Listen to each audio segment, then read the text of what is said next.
रामकृष्ण हरी सर्वांना. आज दिनांक 13 जून 2026 वार शनिवार.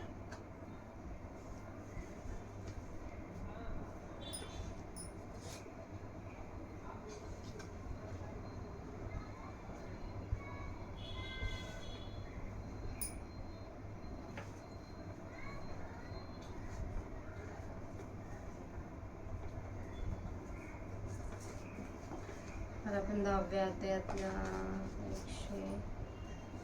140 ओव्यांपर्यंत वाचन करत आलो होतो. आता तिथून पुढच्या 30 ओव्यांच्या वाचनाला सुरुवात करूया. सर्वप्रथम माऊलींच्या समाधीचे स्मरण करूया.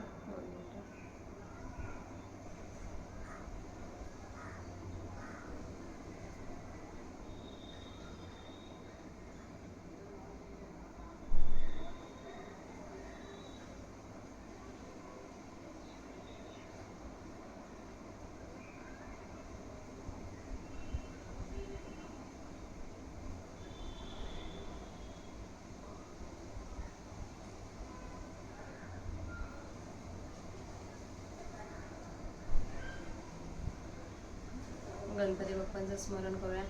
वक्रतुंड महाकाय सूर्यकोटी समप्रभा निर्विघ्नं कुरु मे देव सर्वकार्येषु सर्वदा.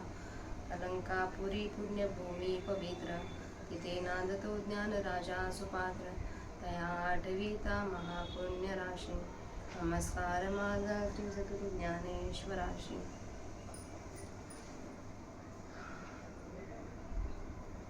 तर आपण याच्या आधी 10 श्लोक वाचले होते अध्याय 10व्यातले. आता तिथून पुढच्या श्लोकांचं सोबत माऊलींच्या प्राकृत भाषेतील ओव्याही आपण वाचूया.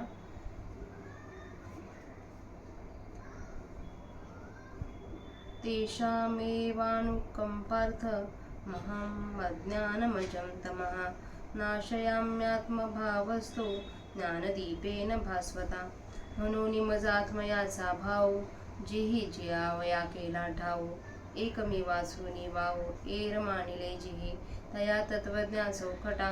देवी पोतात साची सुबटा मग मीची होऊनी दिवटा. पुढा पुढा चाली अज्ञानाची आराती माझी तमाची मिळणी दाटती.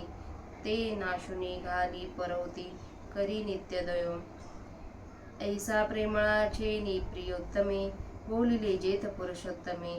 तेथ अर्जुन मनोधर्मी निवारू म्हणतसे. अहो जी अवधारा भले केरू फेडिला संसारा. झालो जननी जठर जोहरा वेगळा प्रभू. जी जन्मले पण आपुले हे आजी मिया डोळा देखिले. जीवित हाता चढले मज आवडतसे.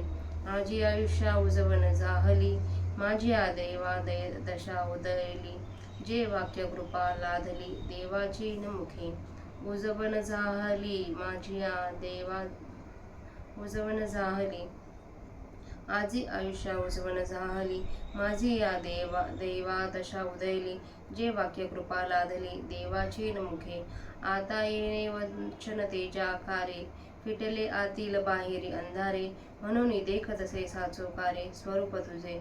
अर्जुन उवाच परम ब्रह्म परम धाम पवित्रं परम भवान. पुरुषं शाश्वतं दिव्य मादिदेवमजं विभुं. तरी होसी गा तू परब्रह्म जे या महाभूता विसंवदे धाम. पवित्र तू परम जगन्नाथा तू परमदैवततिही देवा. तू पुरुष जी पंचविसावा दिव्य तू प्रकृती भावा पैलकडील. अनादि सिद्ध तू स्वामी जो नाकळी जसे जन्मधर्मी. तो तू हे आम्ही जाणतले आता. तू या काल यंत्रासी सूत्री तू जीवकळेची अधिष्ठात्री. तू ब्रह्मकटाधात्री हे कळले पुढे. अहुस्त्वां ऋषया सर्वे देवर्षी नरीदस्तथा. असितो देवलो व्यासः स्वयं चैव ब्रवीषि मे. पै आणि काही एक परे येची प्रतीती जिये थोरी. जे मागे ऐसेचे ऋषीश्वरी सांगितले तुते. परितया सांगितले याचे सासपण हे आता देखतसे अंतकरण.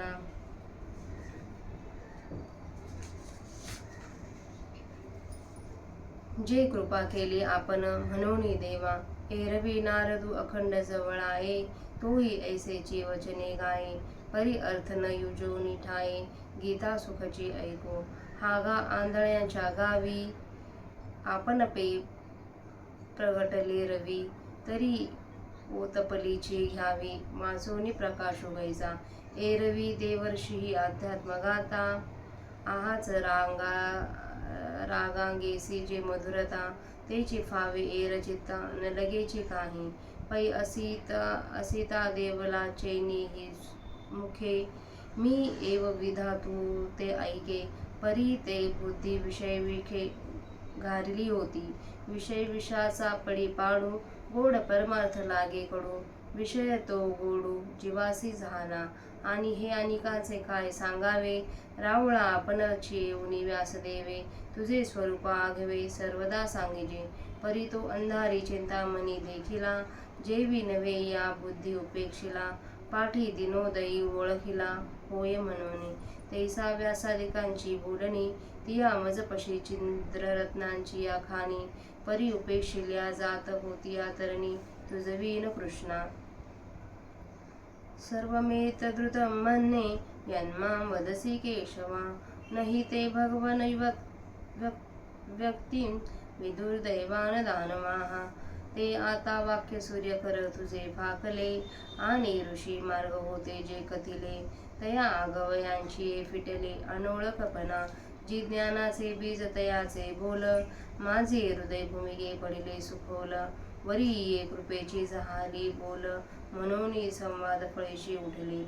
अहो नारदादिका संता, त्याची मुक्त रूप सरिता, मी महोदधी झला अनंता संवाद सुखाचा, प्रभू आगवीन येणे जन्मे, जिये पुण्य केली मिया उत्तमे, तयांची न ठकतीची अंगी कामे, सद्गुरु तुवा.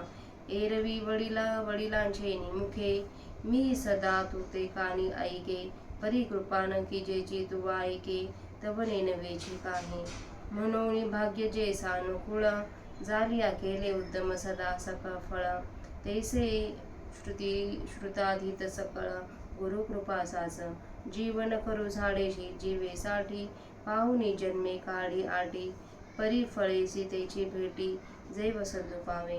अहो विषमा जे ओघट पडे, तै मधुर ते मधुर आवडे, पै रसायन ते गोडे, जेव्हा आरोग्य देही.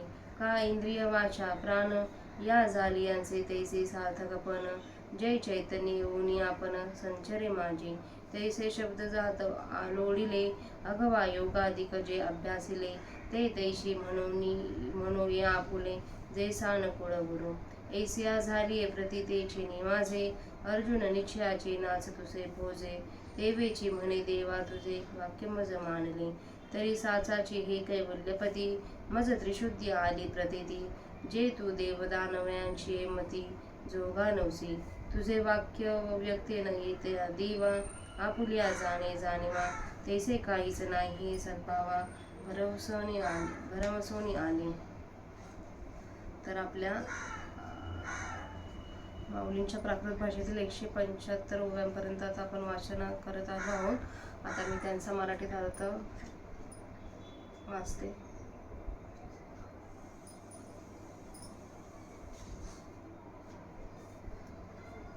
तर भगवान श्रीकृष्ण याच्या आधी आपल्याला बोललेले की आपल्याला म्हणजे अर्जुनाला सांगत होते की अरे भक्ताला माझे कौतुक असते व त्याच्या एकनिष्ठेची मला इच्छा असते, कारण की प्रेमळ भक्तांची आमच्या घरी कमतरता आहे. अर्जुना पहा, उपायांनी प्राप्त करून घेण्याचे स्वर्ग व मोक्ष हे 2 रस्ते आम्ही त्यांच्या रहदारीस खुले केले.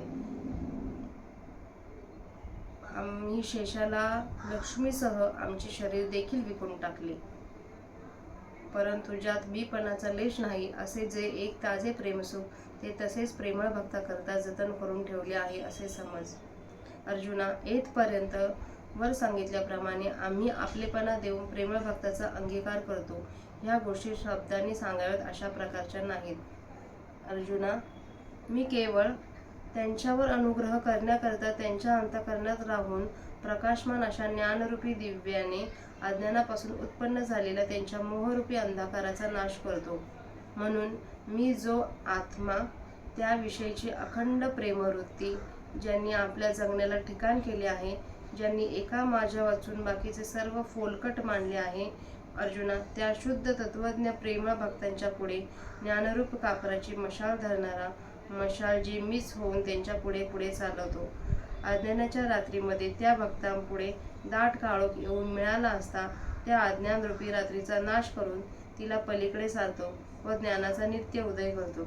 याप्रमाणे प्रेमळ भक्तांना अतिशय प्रिय असणारा पुरुषोत्तम जेव्हा बोलला तेव्हा अर्जुना, माझे मन शांत झाले.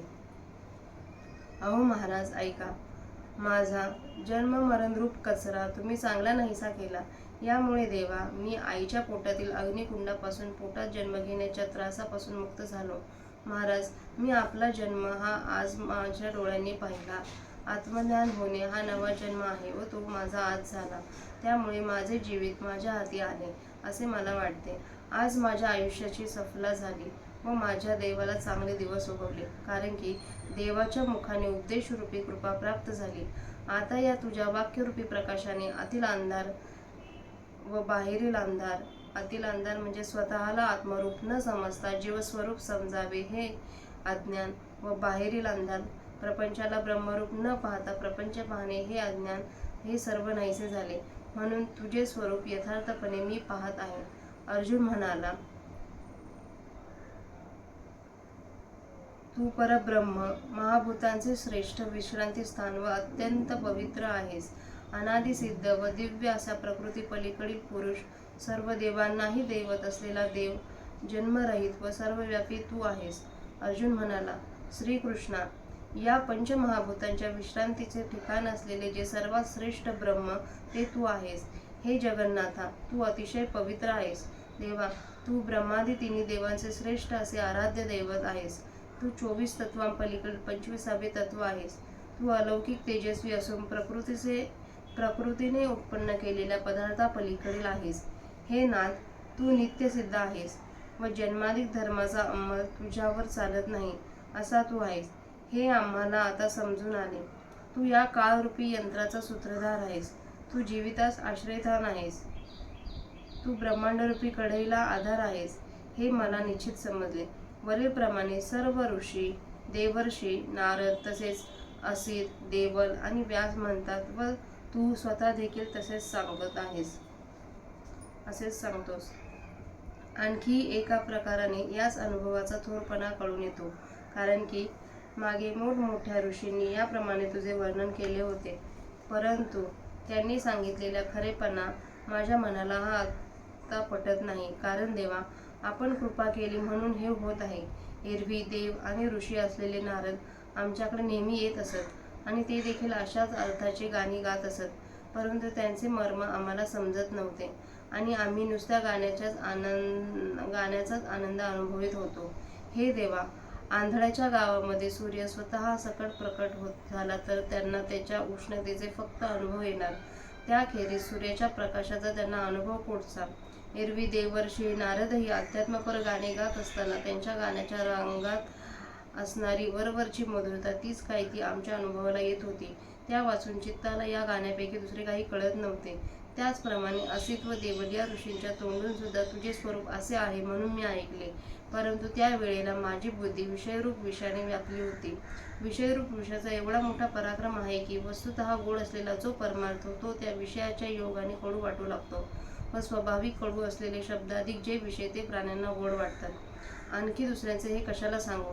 व्यासदेवांनी आपल्या स्वतःचा आमच्या राजवाड्यात येऊन नेहमी तुझ्या संपूर्ण स्वरूपाचे वर्णन करावे, परंतु त्यांचा तो उपदेश म्हणजे अंधारात पडलेल्या चिंतामणीसारखा होतो, परंतु तो चिंतामणी नाही. अशा समजुतीने असे जसे त्याविषयी उदास राहावे व मागाहून दिवस उजाडल्यावर हा चिंतामणीच आहे म्हणून ओळख पटावी, त्याप्रमाणे व्यासादिकांची भाषणे या माझ्यापाशी ज्ञानरूपी रत्नांच्या खाणी होत्या. परंतु कृष्णा, तू जो सूर्य त्या तुझा उदय न झाल्यामुळे त्याचा अनादर केला जात होता. हे केशवा, हे जे मला तू सांगतोस ते सर्व मी सत्य मानतो. हे भगवान, देव अथवा दानव यापैकी कोणतेही तुझे स्वरूप जाणत नाहीत. आता ती तुझी वाक्यरूपी सूर्याची किरणे माझ्या हृदयावर येऊन पडली आणि मग पूर्वी ऋषींनी जे उपाय सांगितले होते त्या सर्वांचाच अपरिचितपणा नाहीसा झाला. महाराज, त्यांचे वाक्यरूपी ज्ञानबीज माझ्या हृदयरूपी खोल जमिनीत पेरले गेले व त्यावर या आपल्या कृपेचा ओलावा झाला, म्हणून त्यास हे तुम्हा आम्हामधील संवादरूपी फल प्राप्त झाले. अहो देवा, नारदादी संतांच्या युक्तरूपी नद्यांना मी संवादरूपी सुखाचा समुद्र झालो. महाराज, या जन्मासह पूर्वीच्या सर्व जन्मात मी जी उत्तम पुण्य केली त्यांच्याकडे माझी कामगिरी शिल्लक राहिली नाही, कारण त्यांनी पुण्याने तुझ्यासारखा योग्य सद्गुरू जोडून दिला. एरवी मी वडिलांच्या मुखाने तुझे वर्णन नेहमी कानाने ऐकत होतो, पण तुमची एकाची कृपा झाली नव्हती तेथपर्यंत मला काहीच कळले नाही. म्हणून ज्या वेळेला दैव अतिशय अनुकूल असते त्यावेळेला हातात घेतलेले सर्व उद्योग नेहमी फलद्रूप होतात. त्याप्रमाणे गुरूंची कृपा झाली म्हणजे ऐकलेले व पडलेले सर्व ज्ञान आपले काम करते. महाराज, माळी झाडांविषयी जीवापाड मेहनत करून जन्म काढतो, परंतु ज्या वेळेला वसंत ऋतू येतो त्याच वेळेला फळांची भेट होते. महाराज, ज्या वेळेला विषम ज्वराला उतार पडतो त्या वेळेला गोड असलेले पदार्थ गोड लागू लागतात. ज्या वेळेला देहात आरोग्य प्राप्त होते त्याच वेळेला घेतलेले भस्मादिक औषध चांगले परिणामकारक आहे असे ठरते. अथवा चैतन्य, ज्या वेळेला जीव आपण होऊन स्वतः शरीरात प्रवेश करतो त्याच वेळेला इंद्रिये, वाचा व प्राण ही सर्व असल्याचे सार्थक होते.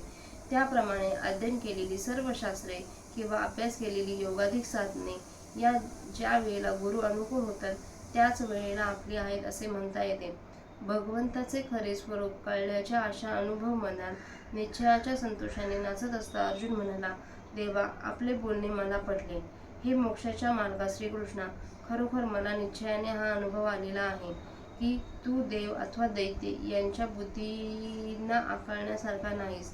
देवा, तुझा उपदेश प्रकट होण्याच्या अगोदरच आपल्या शहाणपणाने तुझे ज्ञान करून घेतो असे कोणी म्हणेल तर तसा जीव बुद्धीच्या सामर्थ्यावर समजला जाण्याजोगा तू केव्हाच नाहीस, हे माझ्या मनाला आता खात्रीपूर्वक पटले.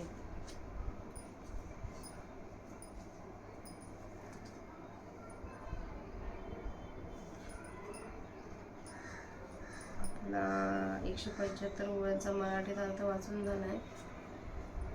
आता झालेली सेवा माऊलींच्या समाधीवर अर्पण करते आणि सेवेला पूर्णविराम देते.